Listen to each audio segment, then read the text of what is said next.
मानवाची उत्पत्ती, मानवाची पहिली पाव. प्रथम पुरुष व स्त्री आदाम आणि हव्वा हे त्यांच्यासाठी देवानं बनवलेल्या सुंदर बागेमध्ये राहत असत. परंतु सैतान एका धूर्त सापाच्या रूपात आला आणि आदाम आणि हव्वा यांना भुरळ पाडली. सापानं हवेला विचारलं, या झाडांपैकी कोणत्याही झाडाचं फळ तुम्ही मुळीच खाऊ नये असं देव तुम्हाला म्हणाला काय? हवेनं त्याला उत्तर दिलं, जर आम्ही मधोमध लावलेल्या झाडाचं फळ खाल्लं तर निश्चितच मरणार. साप तिला म्हणाला, तुम्ही मरणार नाही. देवानं तुम्हाला त्या झाडाचं फळ खाऊ नये असं सांगितलं. यामागे काहीतरी कारण आहे.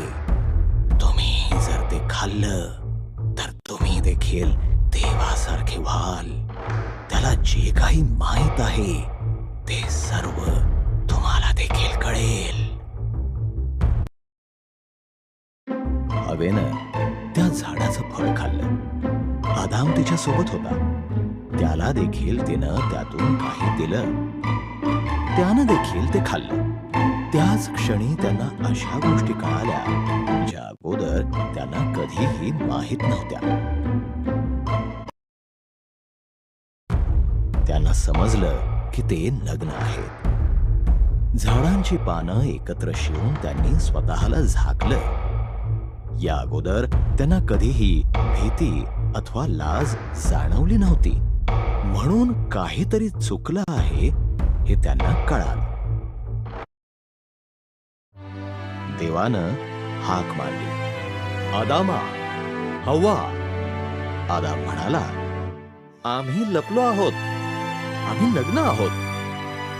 देव दुःखी होऊन बोलला, तुम्हाला हे कळाले कारण तुम्ही त्या झाडाचे फळ खाल्ले आहे.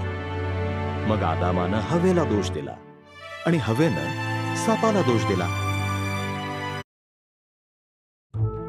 देव म्हणाला, अरे सापा, तू यापुढे तुझ्या पोटावर सरपटत चालशील. स्त्रीचा पुत्र तुझा पराजय करील. अगे हव्वे, जन्म देणं तुझ्यासाठी वेदनादायक ठरेल.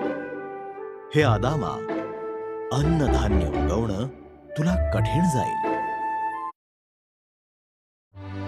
मग देवानं आदाम आणि हव्वा यांच्यासाठी वस्त्र बनवली आणि त्यांना त्या बागेतून बाहेर काढलं. त्यांनी परत तिथं येऊ नये म्हणून अग्नीची तलवार हातात असलेल्या देवदूताचा पहारा ठेवला.